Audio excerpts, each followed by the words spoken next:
Okay, let's dive right into this explainer. Today, we're exploring a universal human fear, but with a uniquely Japanese, hyper-practical twist. It's a really fascinating intersection of folklore, ancient biology, and, well, household chores. It sounds like a strange mix, right? But by the end of this, you are going to look at your daily cleaning routine in a completely new and honestly kind of terrifying light. We're traveling back to 17th century Japan to uncover a story that perfectly captures the traditional Japanese spiritual mindset, while offering a surprisingly logical solution to things that go bump in the night. So, what hides in the dark, damp corners of a dirty bathroom? Look, every culture has a monster hiding in the dark. We've all felt that weird shiver down our spine when turning off the lights in a damp, echoing room. But the creature we're looking at today goes way beyond your typical ghost story. This is a phenomenon that will literally make you want to grab some bleach and start scrubbing your tiles right this second, because it's a creature born not from some tragic, ancient curse, but from sheer, unadulterated laziness. Meet the Akaname. In Japanese folklore, this is known as a yokai, which is basically a broad term for a supernatural entity, spirit, or demon. But the thing is, the Akaname isn't wandering graveyards or haunting battlefields. No, it is specifically known for creeping into unkempt old homes in the dead of night. Its name translates quite literally to the filth licker, which, gives you a very clear and disturbing idea of its primary motivation in life. Let's look at the Akanabe's habits. Notice the sheer, uncomfortable detail of what this creature actually exists to eat. It doesn't want your soul, it wants the scum off your bathtub. It possesses this long, dripping tongue that evolved, supernaturally speaking of course, specifically to scrape up human grime, leftover soap scum, and dead skin cells that pile up when a bathroom is neglected. It thrives entirely in dark, unkempt spaces where moisture and dirt are just left to rot. Demon, ghost, or biology. Now, when faced with a creature like this, you might assume you need to call an exorcist, right? You'd think you need a spiritual warrior to banish this foul bathtub demon back to the underworld. But the 17th century Japanese perspective offered a completely different, remarkably scientific answer to this problem. They didn't actually view the Akanaburi as an occult curse or a demon sent to punish you. To really understand this, we have to look at the timeline of documenting the phenomenon. Back in 1686, during Japan's Edo period, a prominent scholar named Yamaoka Genrin documented this specific creature in his writings. He took a super systematic approach, completely refuting the idea that this was just some occult haunting. Now, Genrin first documented the mechanics of this creature as the Akanoburi, though it was later popularized by artists under the name Akaname, which is probably how a lot of yokai enthusiasts know it today. But Genrin was the guy who gave us the scientific breakdown.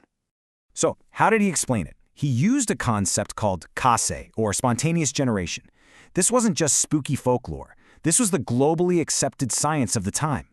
Think about how people back then believed that maggots just spontaneously popped out of spoiled meat, or that mosquitoes were born directly from stagnant water.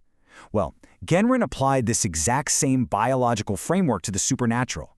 He argued that monsters could breed naturally, just like insects, if the environmental conditions were right. Which brings us to yin energy. Now, for our viewers watching in India who are deeply familiar with concepts of spiritual energetic balance, how a physical space can hold heavy, stagnant energy, this explanation is going to resonate so much. Gentrin argued that unclean dirt and physical grime don't just sit there. They actually create a heavy buildup of dark, stagnant yin energy. In this Japanese worldview, the physical and the spiritual are deeply, deeply intertwined. A dirty room isn't just an eyesore. It's an active spiritual hazard, a literal breeding ground for dark, unbalanced mass. Let's break down the birth of a yokai step by step, because it's a fascinating biological and spiritual reaction to bad hygiene. Step 1. Your bathroom is left wet, damp, and dirty for an extended period. Step 2. That dark yin energy we just talked about starts to intensely condense in that enclosed space. Step 3. The energy reaches a critical mass and the dirt physically manifests into a living entity.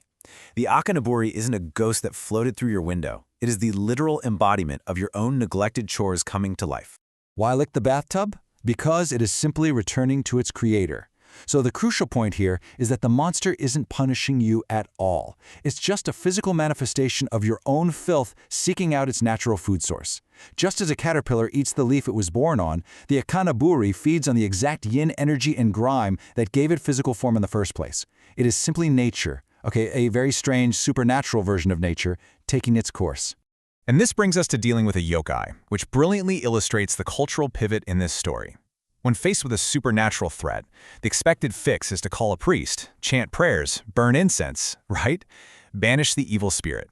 But Genrin's actual fix, based on his understanding of kase, was completely rooted in household pragmatism.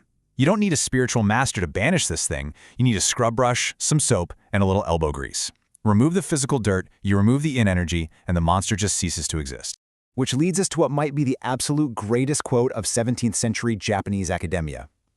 Genrin basically told the terrified masses, stop praying to the gods and start scrubbing your tub. His ultimate life hack for the household was to drop the protective amulets and literally just pick up the cleaning supplies. It's an incredibly modern, pragmatic approach, cleverly disguised within a discussion about a horrifying bathroom goblin. This cultural philosophy captures the traditional Japanese spiritual view perfectly. It shows how the physical and energetic worlds are completely connected. This isn't just about avoiding germs, guys. It's a profound cultural mindset.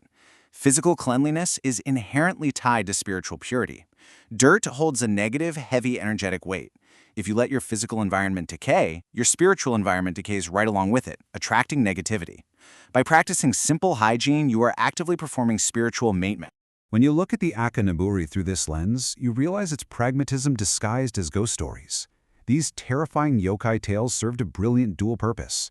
Sure, they were spooky stories to tell in the dark, but they were also highly effective public health campaigns. By turning poor hygiene into a literal monster, scholars and elders enforced strict, daily hygiene standards. It was a way to communicate the invisible dangers of bacteria and rot way before modern microscopes even existed. And it's a philosophy of intense cleanliness that still deeply permeates Japanese culture today. We often separate the mundane chores of our daily lives from our spiritual well-being, but the story of the filth licker reminds us that they are really one and the same. If you don't clean it, nature, in all its mysterious, biological, and energetic forms, will eventually create something that will. So the next time you feel a little too lazy to scrub the tub, ask yourself, what stagnant energy is condensing in the dark corners of your home right now? Maybe it's time to go grab a sponge.